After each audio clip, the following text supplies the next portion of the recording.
again. It's just our internet. It's fucking Spectrum. It's fucking Spectrum being annoying. Oh, okay. Come over here, and I'll pull this over here. Uh, okay. Okay. That's a homophobic Spectrum. Damn it, Spectrum. It's I just heard the YouTube stream has crashed and then oh, I see. Oh my god. Xfinity Gigablast is good. The thing is we've had Spectrum for so long. I don't know. I don't know. We've had internet issues for a while though. Like it's back than when I was back in Turkey. Like it's better. It's better than that, but it's still pretty annoying. Like and like I'm not surprised that it's crashing. God forbid a girl want good internet. Oh my god. Okay, y'all, let's go. The audience calms down when Mira presses her finger to her lips. She doesn't even need to say anything to prompt further silence. The power of Mira, that would work on me.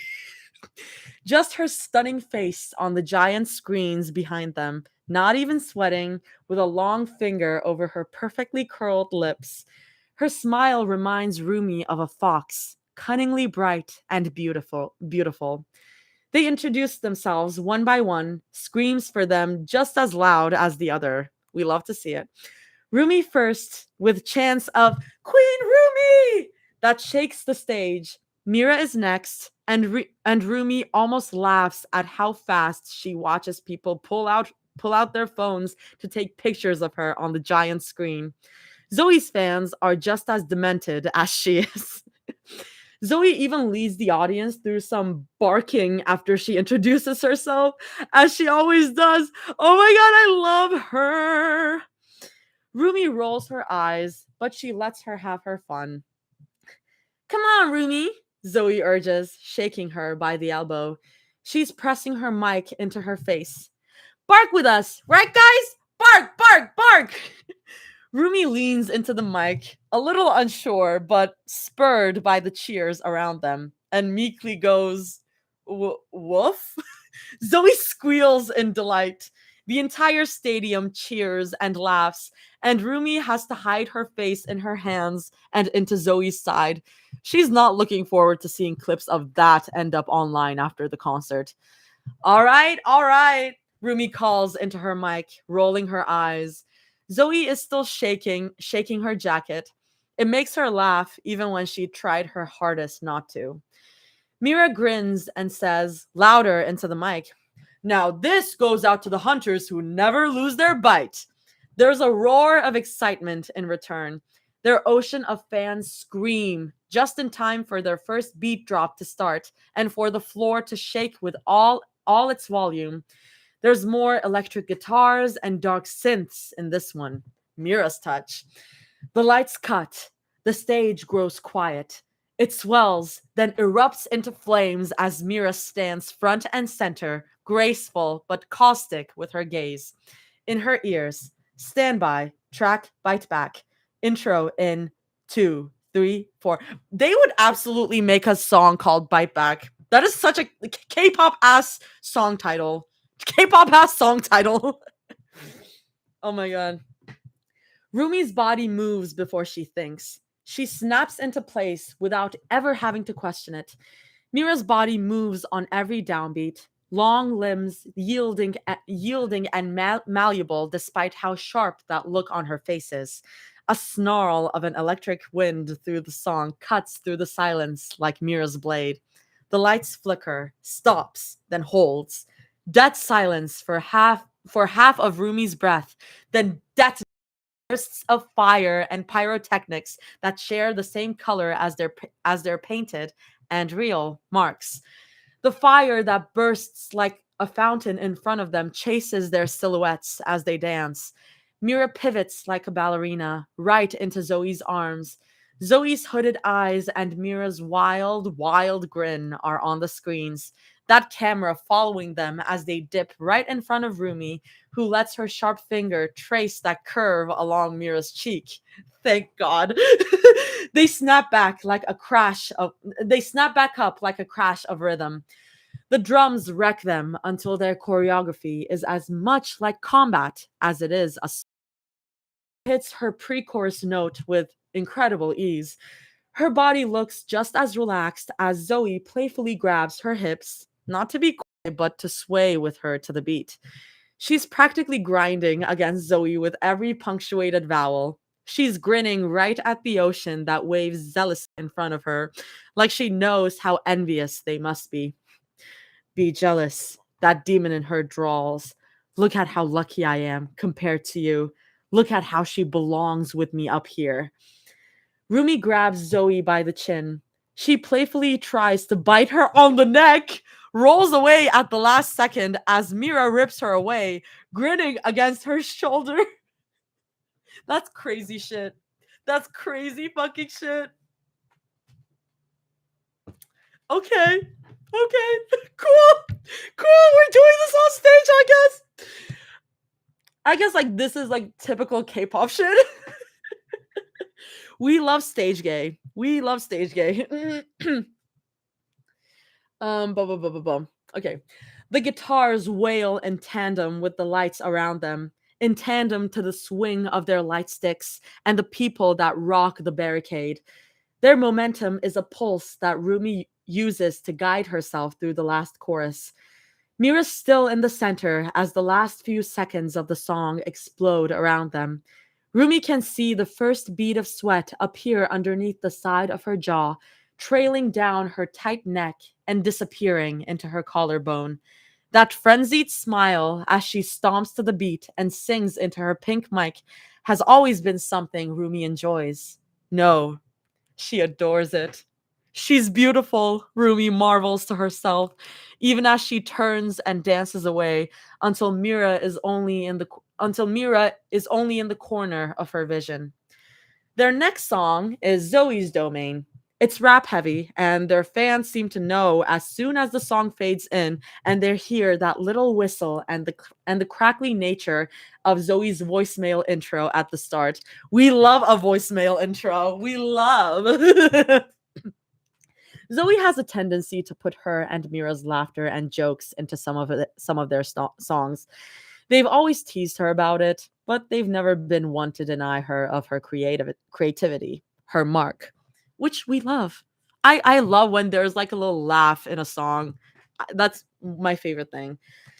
Rumi doesn't have to look behind her to know that Zoe's front and center on the screens, tinted red with her favorite filter, her leg up on a chair that someone brought up on stage, tongue twisting into her mic until she can feel the beat heavy in her abdomen.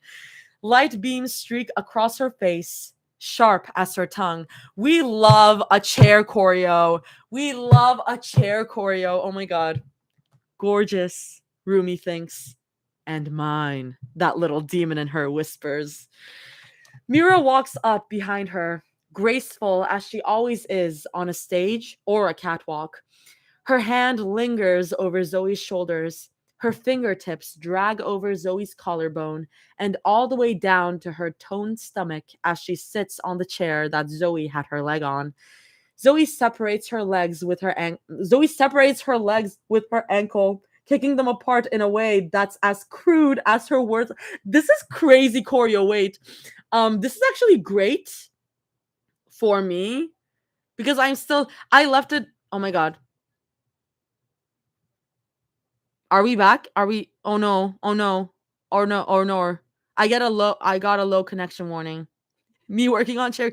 No. Okay. Nor TikTok. Worst timing for lag. Oh my god. Am I still lagging? Am I still lagging? Yeah, I'm gonna need to run back to see it. Sorry.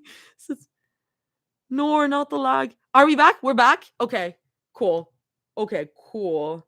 Um, anyways, this is good for me because I left that like one shot that I'm writing choreography in the middle. So reading like any kind of choreography stuff is like very helpful to me. It's good. It's good inspiration. This is crazy. Their fans' screams are more shrill when Mira only grins back at her, enough to bear something akin to fangs. She rests her elbow on the chair to watch Zoe rap into her face. Oh my god! Oh my god! Woo! Rumi grabs the back of her chair and pulls her back. It tips. Mira doesn't even flinch. And Mira's throat is exposed to the world, sweating and dripping under the red pulses of light. Mira grins just as wildly back at Rumi while she sings in duet with Zoe, who still has that fierce, feral look. Rumi has never felt more at home, has never felt so undaunted. They have backup dancers for their next set. Oh, that's the end of that? Damn, I was enjoying that. They have backup dancers for their next set. It's more energetic, bouncier, and the three of them are dancing around each strip of the stage like they know that they own it, that they own the screams that spur them on, the charge of energy that pulses through their hearts. The dancers flank them during the choruses. They're dressed in more mute colors compared to the three of them to let them stand out like the shining stars that they are, though just in tune with them regardless. Rumi holds onto the shoulder of a backup dancer, lets him take her knee.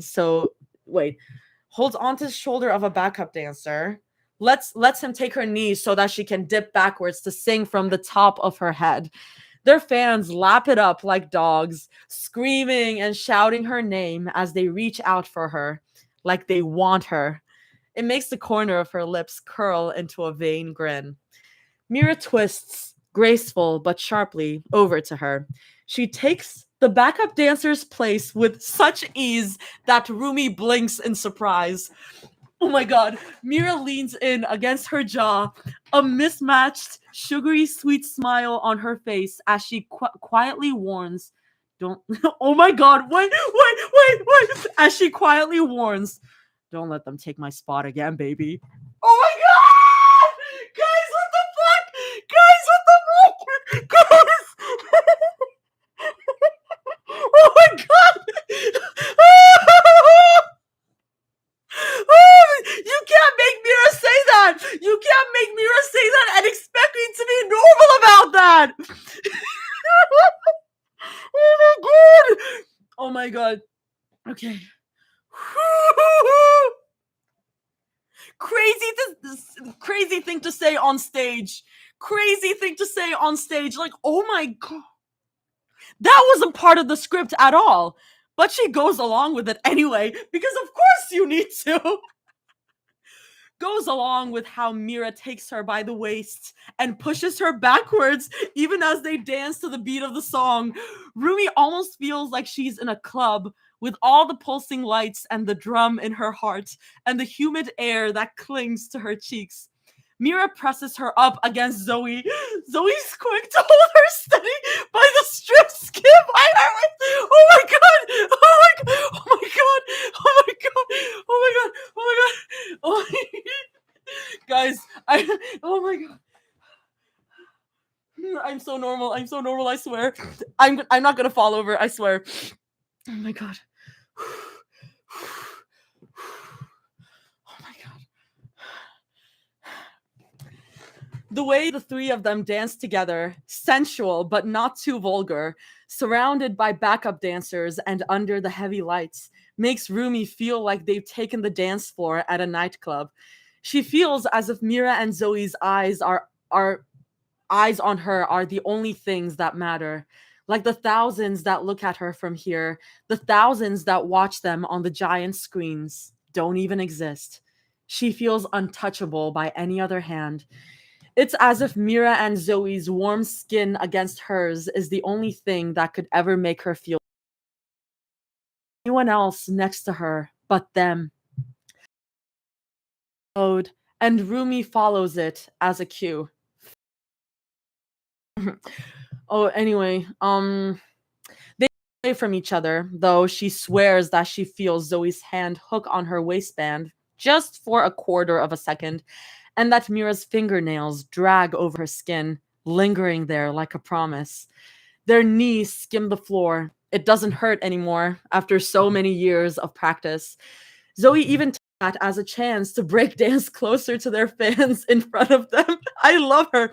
And Rumi can't stop that laugh that climbs from her throat when Zoe points finger guns at the end as if she hadn't taken everyone's breaths away. The bridge is lower, darker. It curls like the smoke that comes under their feet. And Rumi trudges through the darkness with Mira and Zoe following close behind. They're only shadows in the smoke now. Rumi isn't afraid. She can feel Mira and Zoe right by her side, never letting her travel any path alone. Where the beat crawls upwards, low like a predatory growl,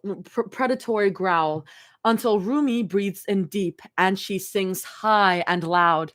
Through the smoke, she can see their fans' souls glowing, eager and ecstatic. It pulses along with the rest of the song, the beat that synthesizes along with the swing of their arms. Mira's "From Seoul to LA" line, punctuated with a blown kiss from the tips of her fingers to the crowd, makes Rumi think that she'll be seeing it somewhere online later tonight, probably with unhinged captions, knowing Mira's fans. She'll have to refrain from liking most of those posts, naturally. Zoe puts her hand on Rumi's chest and pushes her back, just as a part of the choreography. Zoe grins at her smugly, like she's remembering how many times Rumi had gotten flustered about it when Mira had proposed the choreography in the studio. Rumi puts her own hand over Zoe's, keeps Zoe's fingers on her. Oh my god. Oh no. I see the comments. Oh, sorry. Oh, sorry. Let me know when I'm back. Let me know. How will I be gay now? Let me know when I'm back, guys. I need to keep more of an eye on the chat. Homophobic ass internet. Quickly, everyone blame Reef. Are we back? Can anyone else only see your PFB? Can you guys hear me? Can you guys hear me right now? Can you guys hear me right now? This is so sad. Hello? No! My phone didn't die. Y'all, what the fuck? Guys, what the fuck?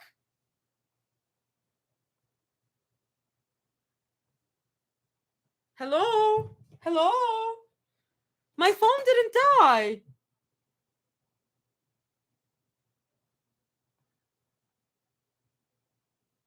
Hello? Can y'all not hear me?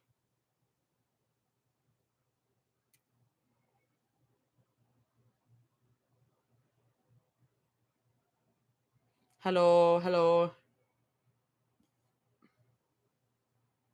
Hello? Let me open the door.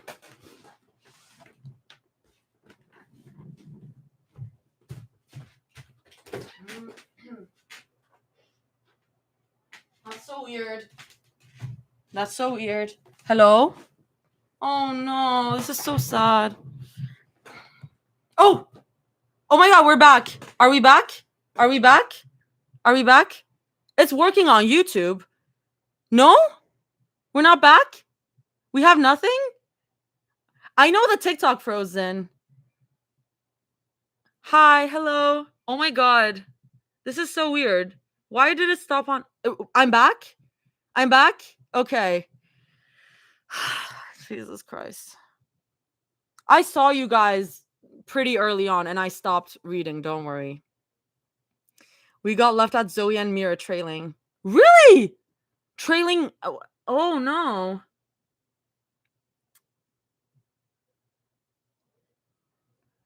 Hey, your internet is homophobic. It is. It really is. So you mean the part where oh my god, wait.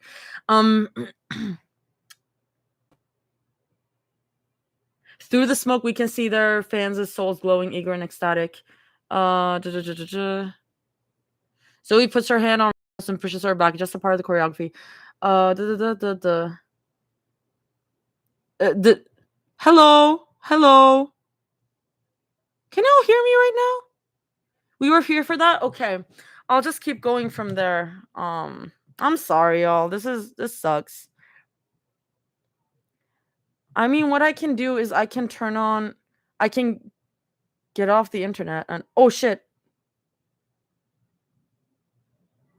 I can like turn on my oh shit. No. I can turn on my mobile data. Hello.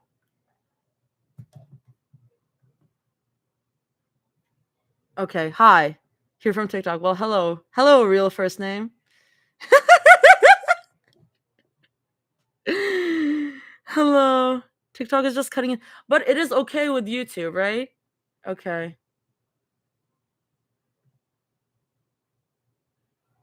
We got Zoe could take their birds away with finger guns. Over there? Okay, thank you, Crow. Um I I just got an email that I have to respond to, so I'll be back in a jiffy. Um let me acknowledge I am booked. Ooh. Ooh. Okay, perfect. 11 a.m. Perfect. Period. Okay. Sorry, y'all. I have a shoot tomorrow and I just had to check. Ew, what's that emoji? YouTube seems fine. Okay. Okay, I'll just keep going.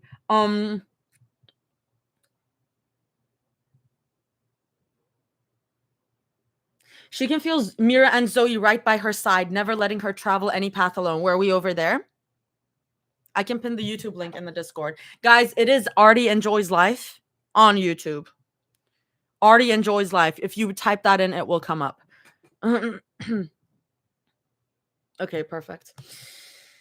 They're only shadows in the smoke now. Rumi isn't afraid. Over there. She can feel Mira and Zoe right by her side, never letting her travel any path alone. The beat crawls upwards, slow like a predatory growl, until Rumi breathes in deep and she sings high and loud. Through the smoke, we can see their fans' souls glowing, eager and ecstatic. It pulses along with the rest of the song, the beat that synthesizes along with the swing of their arms. Mira's "From Seoul to LA" line, punctuated with a blown kiss from the tips of her fingers to the crowd, makes Rumi think that she'll be seeing it somewhere online later tonight. Probably with unhinged captions, knowing Mira's fans.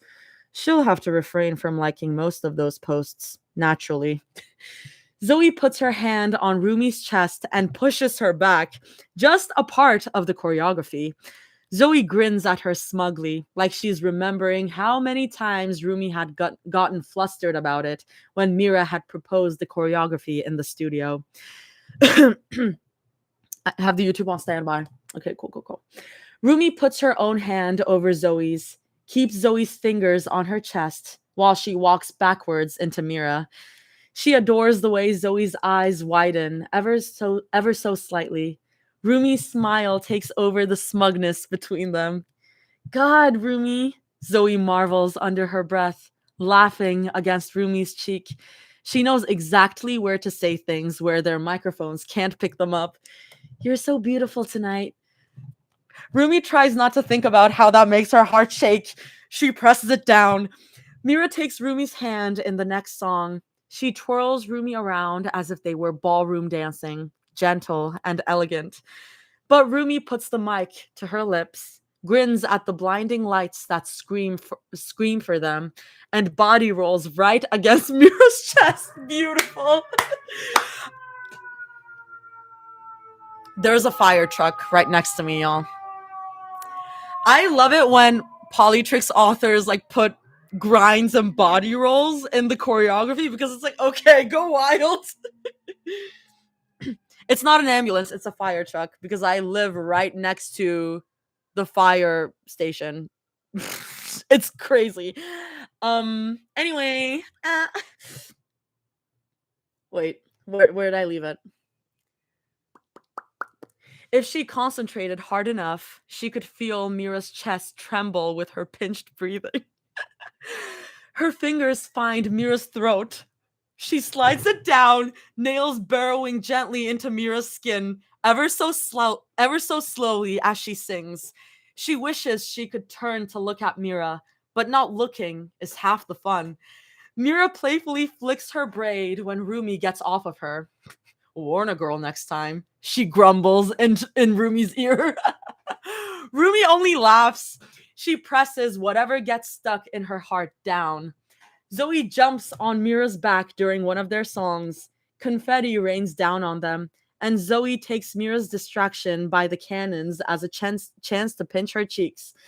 Mira shakes her off with an unceremonial shout, caught by the mic. Zoe ends up running up behind Rumi to use her as a shield. Rumi walks down the stage with her girls, singing a slower song. Slow, but still as sensual and wonderful as the rest of their songs. Zoe points her mic to the ocean to hear their calls. Zoe looks beautiful as she waves her mic. She presses it down. Repression! Rumi crouches to take pictures with some of the teenage girls in front of her. They yell out her name, scream out their gratitude and how much they love her songs, and Rumi laughs that gentle laugh for them. She smiles and gives a finger heart to one of the phone cameras pointed at her. Someone shoves a phone in her face, screen facing towards her. She startles and blinks when she realizes that she's staring back at herself. Rumi sings into her microphone and adjusts the flyaways from her face. She can hear people screaming for her as she does so. She blows a kiss to the phone owner, winks at his girlfriend, then struts away. She feels eyes on her, but it's not from the crowd.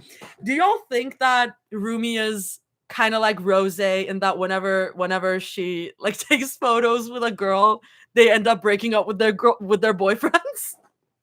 Because I think that could be a fun little headcanon, and I believe it. You react to Fix the exact same way I do. That's why I do this. So that we can connect. Everyone. She's everyone's type. Yeah, let's headcanon that. Let's headcanon that Rumi is like Rose. Beautiful. Her mic pack drops during an intense dance break. Mira grabs it before it drops, smiles at her knowingly when Rumi turns her head to look back. Zoe secures it back for her. Her hand caresses Rumi's back as she retreats. They always got her back. There's a sequence with a photo booth that separates the three of them. Oh, that's fun. They come back together to start the song, one of the sweeter ballads on their newest album, a metaphor for how they can call each other and always expect an answer. That's very sweet. That's very cute. Halfway through the second chorus, Rumi realizes why people would assume it was a love song. The way that Mira and Zoe keep looking at her while they dance is not quite just friendly, but she's on stage. She's clocked in for work, so she presses it down and down and down. It didn't stop Fall Out Boy from doing that. I'm just saying. Guys. I went to my friend's birthday party last week and we watched their Fall Out Boy edits. And it was like, oh my God, they were doing crazy stage gay. They were doing crazy stage gay. And it didn't stop them. There's more skits with them laughing and joking with each other on stage with some stuff that the staff brings up for them to play with, including a giant wheel that dares them to do things like drink Zoe's awful concoctions. That is so fun. That is so fun, guys. I've never been to a big K-pop concerts, but if they do that shit, that is so fun. Variety show kind of shit. So funny. Zoe makes gimme hands at someone in the audience. She gets thrown a gay flag, which she clips to her mic stand. Let's go. I love. Mira gets thrown a plushie. She cradles it to her chest while she sings. Stoic in the face, she waves away a staff member who offers to take it away for her. She only asks to have it put away in my dressing room and make sure no one touches it before I get back. When she has her guitar solo. She has a guitar solo? Excuse me? Oh my God! Girl! I love a girl who plays the guitar. Oh my god.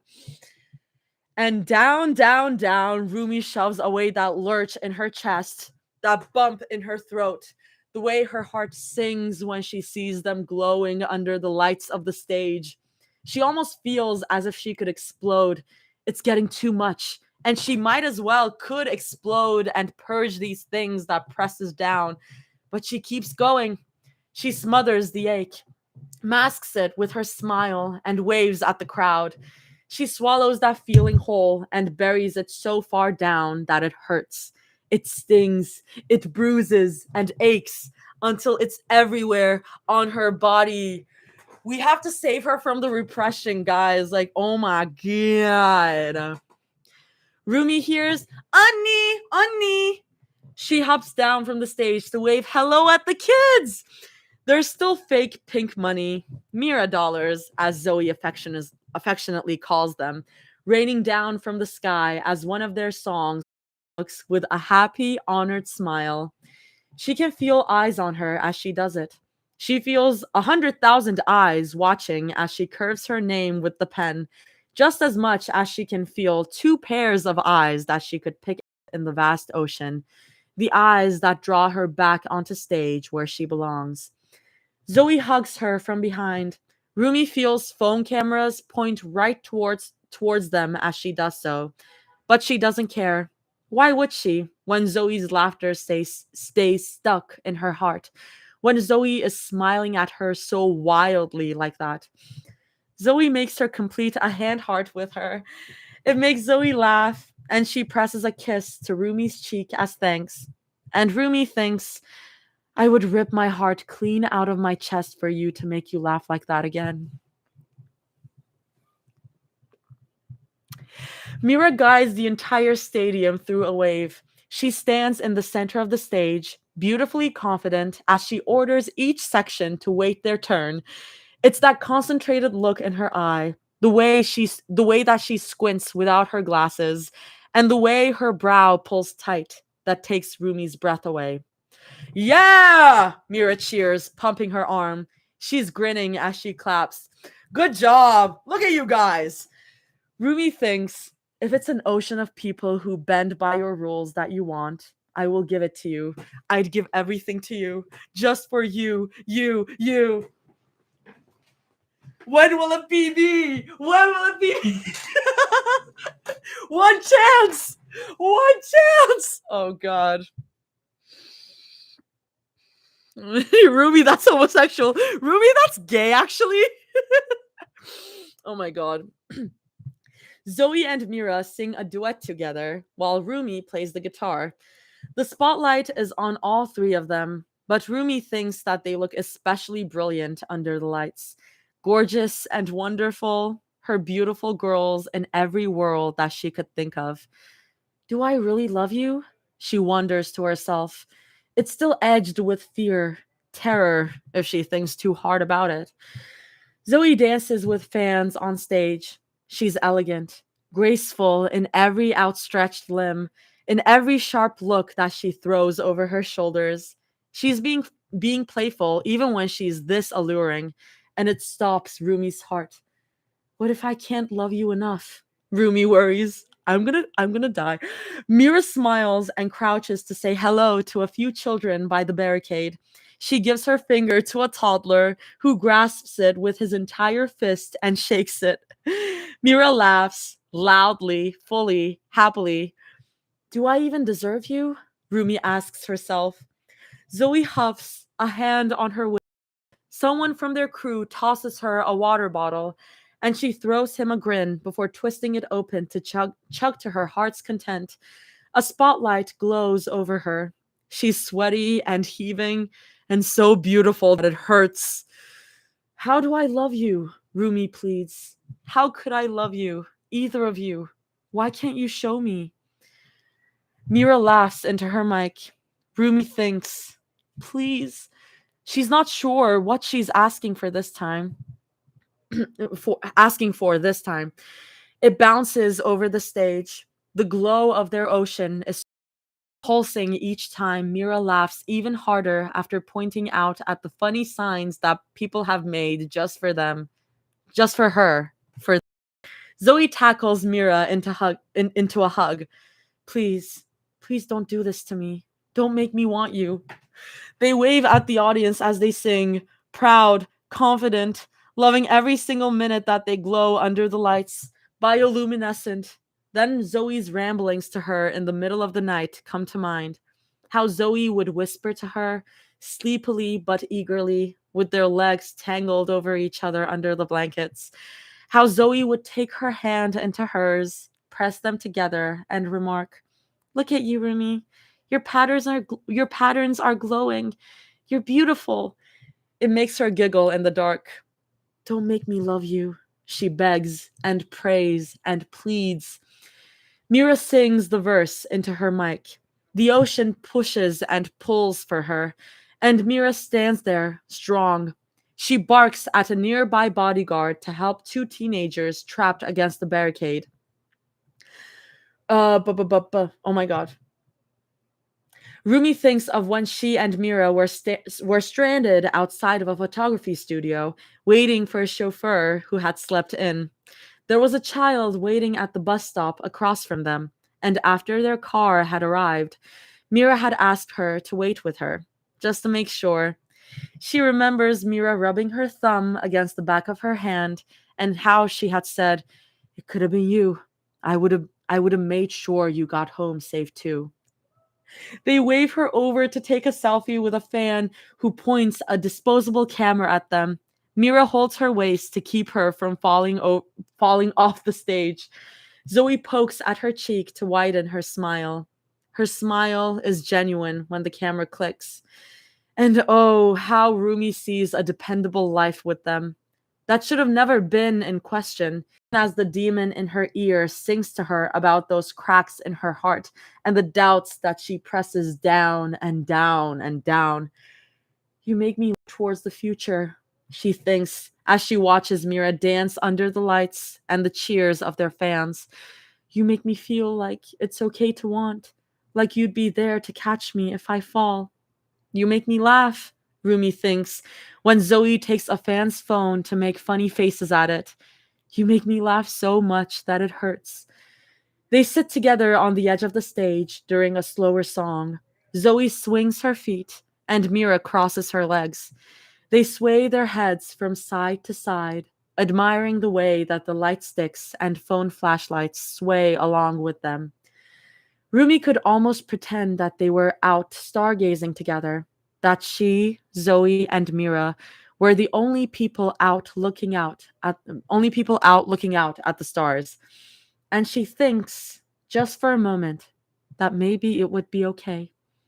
They separate for the next song, with Zoe peeling off to the right to meet with some fans that she recognized in the distance, and Mira flipping her hair over her shoulder as she makes her way to a few people recording her nearby. It's the second to last song that they'll be singing for the night, if Rumi remembers correctly, at least until they're inevitably pulled back by an encore. Rumi is drawn to the center strip down the stage. Her girls orbit around the edges, dazzling under the beams of light. She turns around to watch the three giant screens of themselves, how Zoe smiles so bright, and how Mira looks so confident there. She wants to chart a course back to them. She wants to come back to their sides, to let herself fall under their light all seasons of the year. But their blocking for the song needs to keep them separated. For a while, she needs to be without the lights in her sky. Jesus, what a crazy thing to say. She needs to interact with the sea, stretch her hand out beyond the hands that reach back for her, and smile at the cameras that point at her exhausted face. The waves beyond her are vast. They climb higher and higher beyond the stadium, like a giant tsunami of people who call for her to drown in it. Rumi is the world's star, royalty who commandeers the helm of the cheers that sound so much like thunder. But Zoe and Mira had always been bigger than her, the axis that her world quietly spins around. "Soul!" Zoe shouts into her mic, and the ocean beyond them waves so high with their cheers. "It's been a great night with you." Mira adds, just as enthusiastically, "We loved seeing all of your beautiful faces." They must know what that means, judging from the louder cheers and the sadness that plagues it. It almost reminds Rumi of an upcoming storm ahead, dark clouds and rain that come her way. "We'll keep the time we had with you in our hearts forever," Rumi shouts. Her smile stretches wider when the storm rumbles in delight at her words. "Thank you. Thank you for spending this Friday night with us. It's been an honor." The horizon grumbles loud, a thunder roll in the distance. Their fans are clapping and cheering for them, even if they seem melancholic to see it all end. Rumi wishes she could stay there forever too. And yes, partly because her fans have always been her guiding lights, the stars that surround her in every path she takes. But it's Mira and Zoe who smile and laugh and fill her with a joy so fierce that it aches, who shine the brightest. The pair of radiant lights who stay constant, unwavering, an invariable mark in her life. The steady, bright stars who guide her way, the luminous hearts that beckon her home. Heart, I guess that's how you read hearts. Hearts. Anyway, Zoe teases into her mic, a finger to keep her monitor in. "We'll be back before you miss us too much." They let the crowd cheer for them, and then Rumi asks, "Before we go, show us what it sounds like, soul." Hell yeah.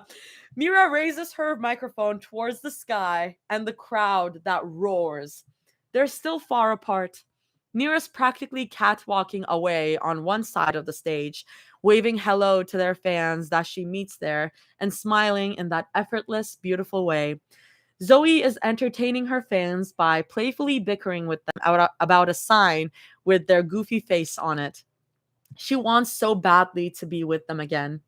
Then Rumi's monitor crackles to life in her ear, a lifeline in the dark as the lights dim for their closing song. What it sounds like. Verse, Rumi, 2, 3, 4. Everything falls silent. The echoes of the crowd fade away until their stillness hangs in the air like a tender promise. A spotlight shines down on her, blindingly white. It highlights the sweat that drips from her cheek and the baby hairs that stick away in unruly directions. She's still breathing hard from all the running around and jumping. Her face is laid on those giant screens behind her, and a drone follows her to capture footage for their videos. For once, Rumi doesn't mind that she looks so flawed, imperfect, and blemished for the entire world to see. It's the point of the song, she thinks, while she sings breathily into her microphone and walks slowly back to the center of the stage. Being flawed is exactly what makes her a stronger person.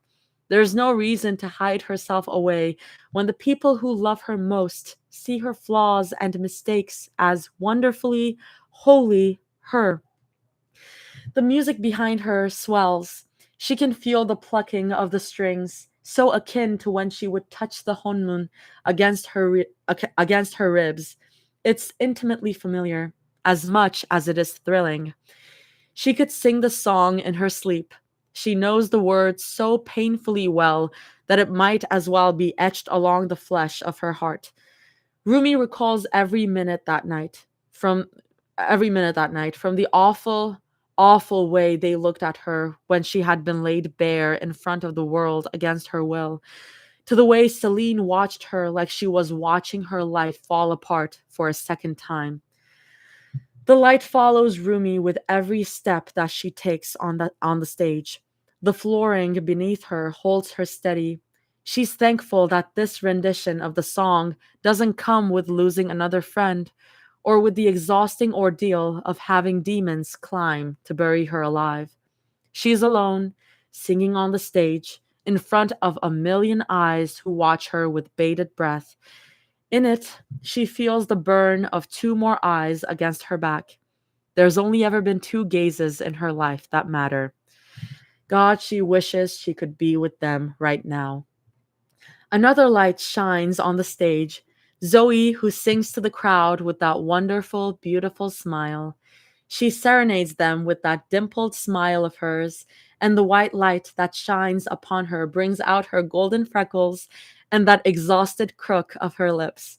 She is so beautiful that Rumi wishes she could break into a sprint and capture her in her arms, hold her so tight that she could never let go. Zoe doesn't turn around as she sings, even as Rumi lowers her microphone to watch her, lips parted. Turn around, she begs. Look at me. Let me look at you. A third light shines, somehow further. I'm flipping off the cars that are passing by. Shut up. Jesus Christ.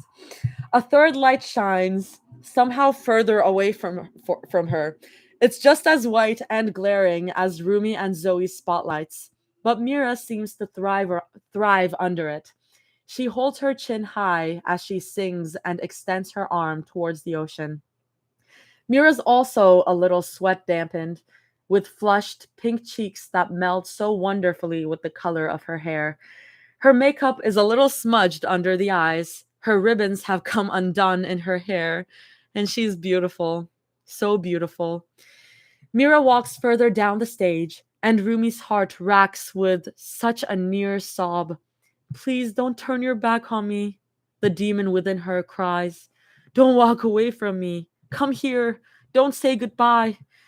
But Rumi brings her microphone back to her lips and sings, even as she stares at the two of them, unmoving where she is, an anchored ship stranded by the waves that cry around her.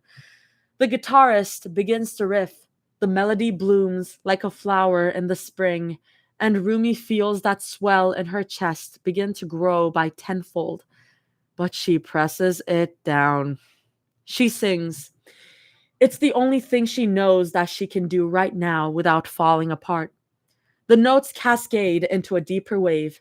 The violins strum against the back of her neck.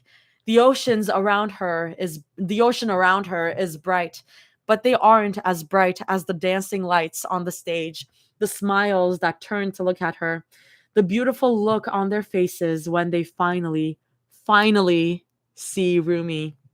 They only see Rumi. Rumi only ever sees them, the Polaris in her sky. But psh, that's the title, baby. But psh, but let's go. I guess we should play Polaris by Dreamcatcher again because it's only right. We're finishing it. Haha, they said it. Their fans are like, "Are we interrupting something?" Like, for real. They said the thing. Let's play Polaris. I'll play. Okay, yeah. And Rumi lets herself be guided back to them. Get it? Because they're the Polaris? They're the guiding star? Get it? She walks until she breaks into a sprint, her heart in her chest, dropping her microphone from her face even as she continues to sing. Rumi breaks into a run towards them, desperate and urgent and frantic to want to hold them, to be with them again. Rumi sees them hold out their arms for her, just as they had done in front of the end of the world, just as they had done when Rumi had broken in front of them over and over again. They pick up the broken pieces that make up who she is and put her back together in their light. All the things she's ever pressed down against her heart surge like the lights in the sky. It's painful as much as it is relief. It stretches her heart so far beyond what she could have thought was capable, and it blinds her, almost, and oh, she sucks in a breath, then she's breathless. It's always been the two of you for me, just as the words, but dive in the fire and I'll be right here by your side, makes its way out of her mouth, loud and strong, and aching her soul in every twisted way. She thinks, everyone say it with me, I love you! Yes! Finally! You finally got there, my darling. You finally got there. A moment of applause for Rumi for finally realizing her shit. Oh my god. I'm gonna put up my hair again because oh my god. Girl, finally, we were dying here. And by we, I mean me. But I think we were all dying. Guys, Polytrix is real. Finally. They're real. They're so real. They're so real. Yay! Yay! You're just a gay girl. Oh my god. Thank God. Hashtag Polytrix is real. Gay in the chat. Yay. Sealing the gay moon. I need to know your chair because that thing is more stable than my last relationship. It is very scratched up because the person who lived here before me had a cat, but it's serving me well. It's serving its purpose. Cat's eye reference? Oh, always. Always. Oh my god, thank God. Mira cradles the back of her head when Rumi presses her face into Zoe's shoulder. I love you, I love you, I love you. Oh my god, where's my little plushie? Cinema roll. We're back. We're back with the plushie. I'm gonna abuse him again. Zoe inhales against the crook of her neck. I love you to the ends of the world. Rumi holds them tight. Her fingers wrap around their arms until her nails dig. Not enough to break skin, but to claim her mark. I'll love you until there's no more left of me. I love you both so much that I'd move the waves of the sea and split my soul. And I love you and oh, you two have always been everything to me. Her voice cracks on the final note. She's flawed and hopeless, and she's grateful for it. So very grateful. Rumi cradles their faces in her hands. Oh my god, are they gonna do it? Are they gonna do it? Are they gonna do it? She watches them close their eyes and tilt their heads into their palms, warm with those strikingly gorgeous smiles that make everything in her ache. She's only allowed to enjoy it for 2.5 seconds before Zoe and Mira step away from her. No! And she mourns it like a true loss, and brings their microphones to their lips to finish the song. Her hands linger on their arms as they leave. She swears they linger too. And Rumi knows she's working, that she's on stage. Here, she's Rumi of Huntrix, the leader, the one to depend on, the vessel on those rocky oceans in the dark. But God, she doesn't care. She just wants them. She craves Zoe and Mira like a shadow craves the light. She wants them like a fresh drink in the salty ocean. She wants to tether her soul to them until she doesn't know where she ends and where they begin. Rumi longs. She desires. She aches. She loves them. She loves them. She loves them. If Polytrix was in the Steven universe, they would be a fusion like Garnet. They would be together all the fucking time. Someone should write that AU. Someone please write the Steven Universe AU. Because they would be together. They would be like Garnet. Wait, I literally thought of that and wow, that's genius actually. Wait, that's really good. Guys, I think I cooked. Guys, I think I cooked. If someone writes that, let me know. Tag me, whatever you want, whatever you do, just let me know. Artie, who would you be in that? This is Garnet. Back together. Oh my god, let's play Stronger Than You. Artie, you gotta trademark that. I'm trademarking it right here, right now.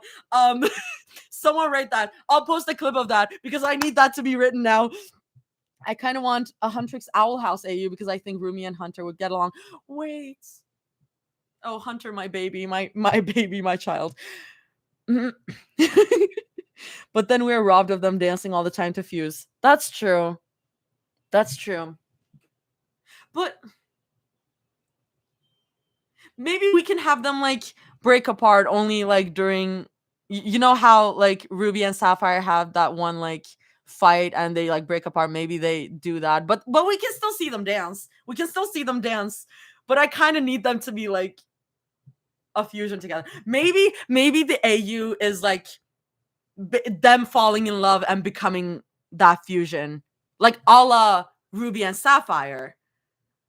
Like, oh my god, I need this now. Someone put I'd rather be music. Chat, clip that. I'm gonna clip that myself, bitch. I'm gonna clip that myself, and I'm gonna be like, someone make this. Someone please make this. Gotta put it in the fic request channel.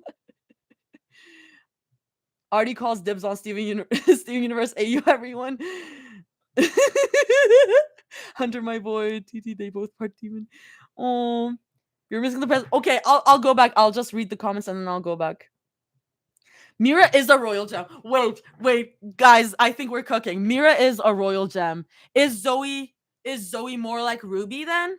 Group writing pro Rumi is a diamond. Okay, wait, this is so good. Okay, and Abby, Abby, this is let me credit you. Abby says Mira is a royal gem, Rumi is a diamond, Zoe is a lower gem. Love it. Perfect. That's so good. That's really fucking good. Write that down. Wait, guys, we're cooking so hard. What the fuck?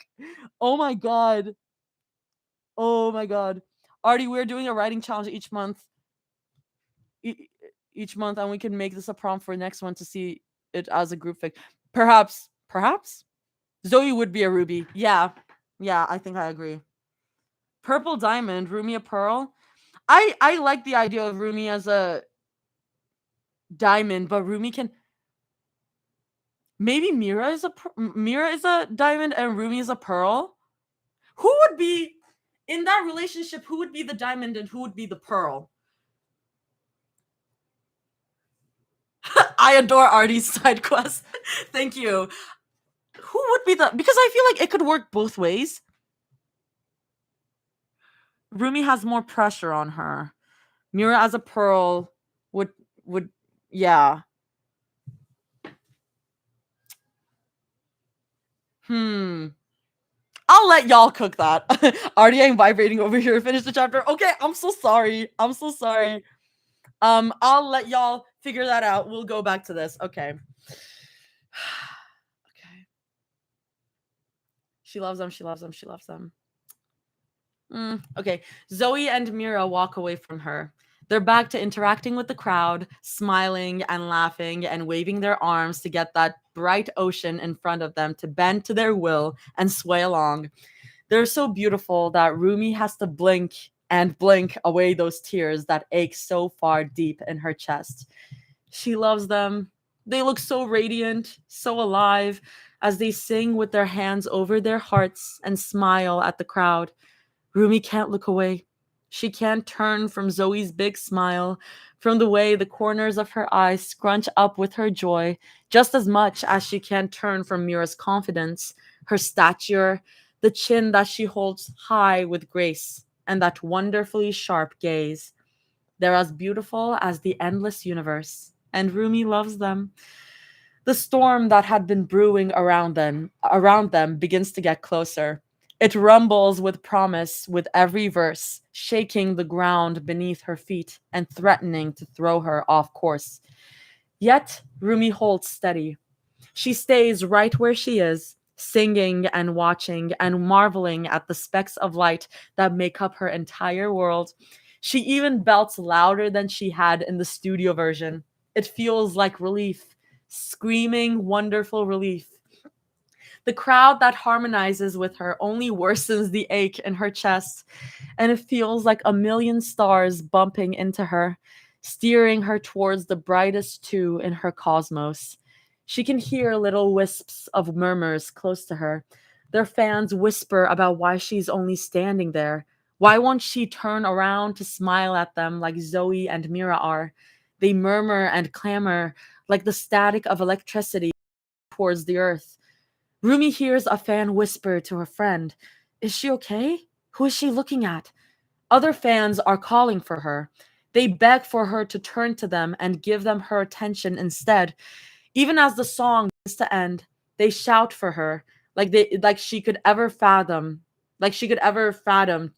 turning away. Let her do whatever she wants. Oh my god. Her thoughts are running 1,000 miles a minute, a spew of things she'd been boxing in for far too long. It's practically a jumbled mess. She can't make sense of any of it. It drowns with the chanting of the rumbling crowd and the hiss of a nearby cannon. It explodes close to her ear, but Rumi doesn't even flinch. She's too busy admiring her girls, too busy being awestruck.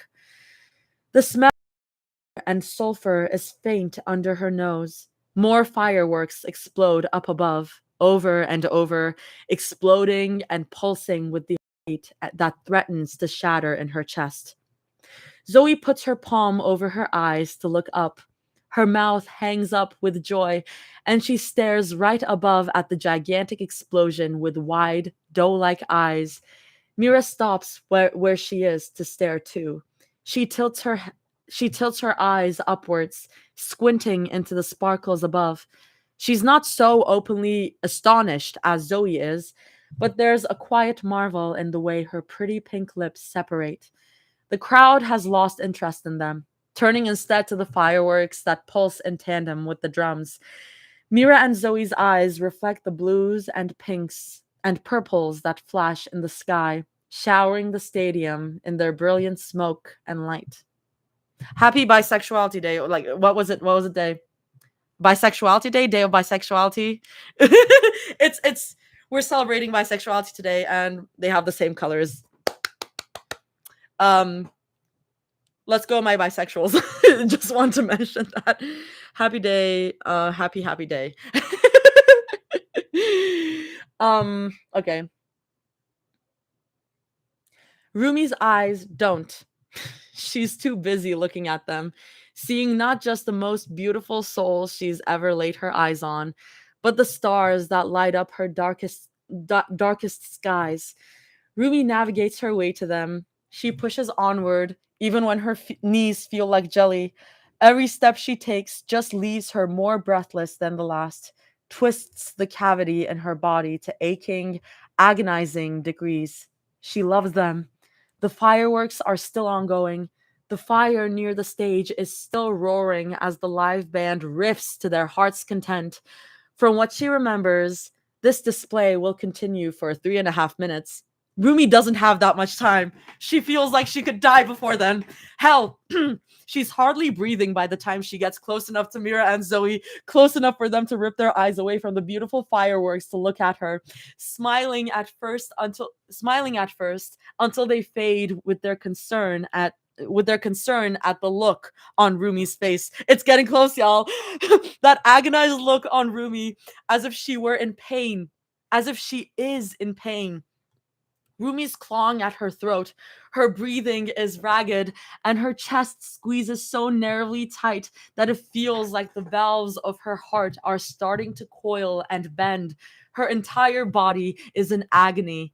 That painful, wonderful ache that had been present in her chest spreads, even as the fireworks boom and their ocean of an audience cheers and screams in awe. This is so similar to Learning to Love. It spreads until it's all over her body, over her pulsing marks where the fans closest to them point and remark, "Those are really cool effects." She's aching, and at the center of it all, her heart aches so bad that it almost hurts. And she loves them. She loves them. She loves them. Whoa, Zoe exclaims with a grunt. She's holding up Rumi in her arms after Rumi had stumbled on her aching legs. Rumi, are you okay? Their mics are off. They don't have to worry about being overheard. Rumi doesn't want to take that chance. She wants to be selfish. For once, God, she needs to be selfish. She claws at her throat again, gasping for air like she can't breathe. And Mira puts a hand on her back and rubs between her shoulder blades in the way she always does when Rumi's in the middle of a crisis. Rumi loves them. The fireworks above them explode and scatter like stars, and Rumi doesn't care. She rips the monitor out of her ear, then the earpiece. It clatters onto the stage soundlessly, taken by the roar of the crowd, who pay them little to no heed. Zoe and Mira watch it roll away with wide eyes. They turn to look at her just in time to watch Rumi yank the cable of her mic pack. She fumbles behind her back to unclip the pack, and Zoe and Mira stand there, arms out, watching her helplessly in bewilderment. Another firework booms as Rumi drops the mic pack next to her foot. It showers them in bright white light again, like it had in the beginning with their spotlights. She sees the awe on Zoe's face and the quiet confusion marred on Mira's. Everything in Rumi wants her to take them by the face and scream right there. She doesn't, because she's on stage. She's in front of the world, and for once, she'd like to be selfish and keep this one thing to herself. So Rumi stands there, staring at them, shaking, trembling, mouth open with words she wants to say so badly that it aches. It hurts. I love you, she wants to say, wants to scream. But she mouths it, she thinks. It's hard to know what she does when her body feels this bent to a powerless will. The world dims, then lights bursts around them again, and Rumi sees their pretty eyes widen, ever so slightly, as they understand. Rumi's practically half conscious, half lucid. The only thing she's sure about is the heavy thrum in her heart, the one that plucks like strings in her chest each time her feet hit the ground. She knows that Mira's arm wraps around her waist, capturing her whole. She knows that the fireworks are beginning to slow down, and that the tide of the roaring ocean only gets louder as it does, cheering them on, spurring them, begging them to come back and continue to entertain them. But Zoe cups her hands and shouts for the staff, waves her arms in a signal that only they understand, and Mira drags all three of them away behind the giant screens. They wave at the crowd and towards the pulsing, happy lights that shimmer through the Honmun and make it as strong as it is. They wave back at them, happy and ignorant of the mic pack and monitors that stay scattered on the stage. They're too consumed by the confusion of the shimmering lights and the live band that plays their heavy outro. Zoe usually pokes her head out to stick her tongue out at the audience or bark at them before they leave. She doesn't this time. She's too preoccupied with her hand on Rumi's navel, too busy saying, Hold on, Rumi, hold on, the dressing room is really. Mira squeezes her waist when they almost bump into a staff member in black. She glares at them, wild like an animal. There's people trying to swarm them. They're trying to be helpful, that much she knows, from how many water bottles get shoved in her face, and towels and congratulatory words, and all the thumbs up, but she doesn't want it. Doesn't want it the way she needs Zoe and Mira. She wants to scream that terrible demonic scream when someone tries to shove more kimbap in her face. That's how she knows it's bad. She's never been one to turn down kimbap after a show. That's so silly. Someone tries to hand her some more water. Mira bats it away with a practiced smile. Out of the way, out, out. Bobby shoves his way through the crowd, even as they're walking, practically running more like, down the hall. It's impressive that he can match their pace, even though he seems ears and puffing with each step. Bobby, please, Rumi starts to plead. She adores him with all her heart, but now's not. Move! Bobby barks at the people around them. Bobby for Polytrix. Woo! He waves them frantically away. Make way! Make way! Tired stars coming through. Rumi can feel Zoe breathing in her ear.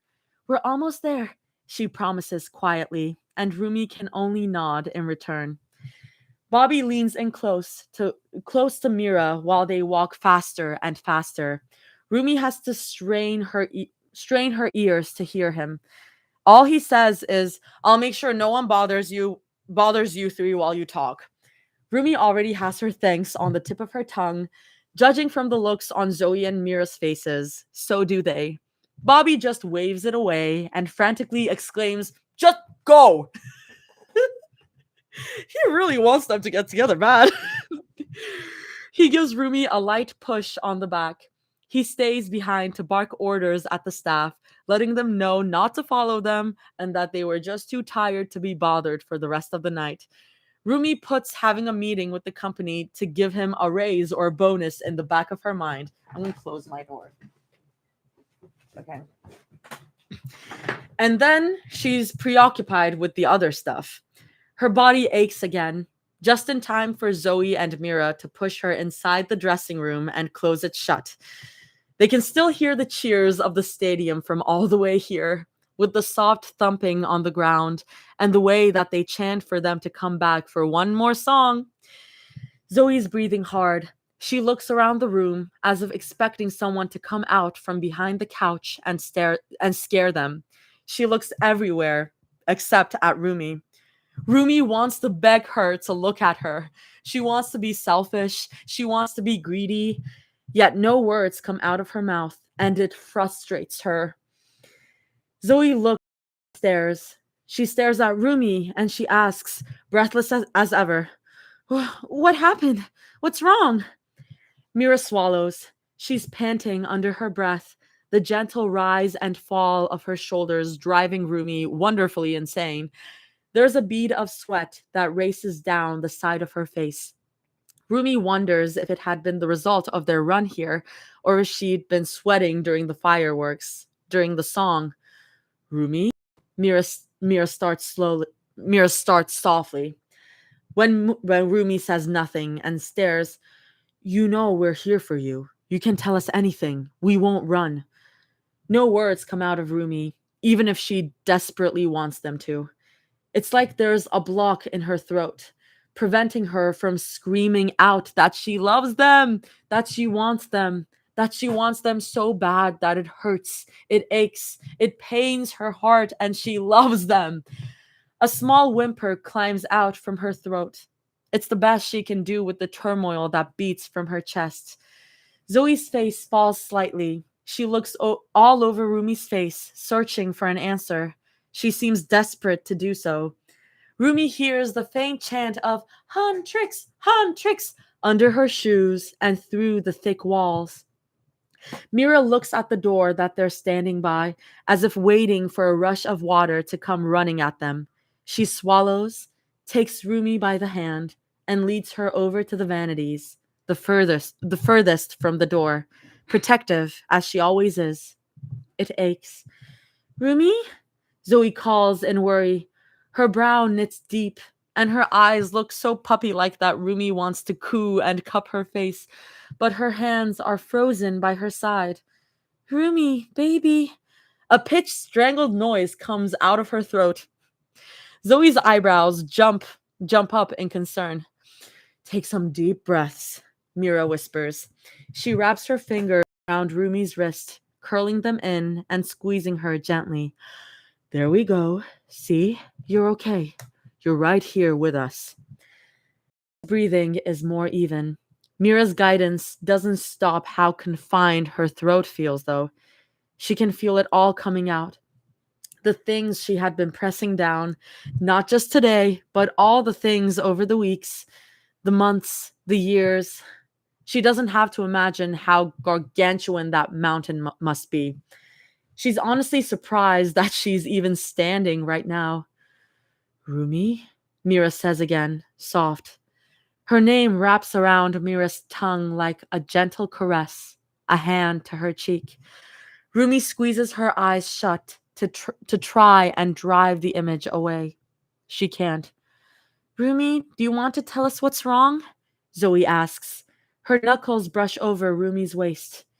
"Nothing's wrong," Rumi croaks. "Far from it." Mira's face pinches in confusion. She looks over at Zoe, who gives her a baffled shrug, and she looks back at Rumi to say, "Then why is this happening to you? What are you thinking?" I'm thinking about you, Rumi wants to cry. I'm thinking about you and Zoe and you and Zoe and me with you. She can still hear the thunder outside, the storm that shakes the walls, the call for them. No, Rumi hisses. For once, her and her demon are on the same page. Let me have this. Let me hide away again just this once. The thunder cracks again along the walls. It's so loud that it rattles her to the bone, and Zoe and Mira only press up against her, keeping her warm, keeping her safe. It's too much. Being with them this close, yet too far, is too much. Her breath hitches, and Mira is the first to notice. She looks down at her and frowns, and that pout on her lip is so beautiful that Rumi almost sobs. Rumi? She asks, concerned. Rumi wants to say, I love you and Zoe, and I love you, and I love Zoe. I love everything about you too. I love. Mira's lips part again. Get to it. Oh my god. Mira's lips part again as if she's about to speak, to ask Rumi one more time if she's okay when it's clear that she's been the most okay she's ever been in her entire life. Rumi, you could tell us any. And Rumi moves. Finally, oh my god, her hand catches Mira's jaw like a snake for prey, and she turns Mira's head right towards her and her lips. Mira's hands find purchase on her hips in an instant, almost subconscious, almost knowing, even when her eyes widen in that fraction of a second that Rumi moves. She kisses Mira in that desperate, messy way. Fuck! Guys, shit! Fuck! Guys, it happened again. Guys, my phone died again. Fuck me, I was too into it. Fuck.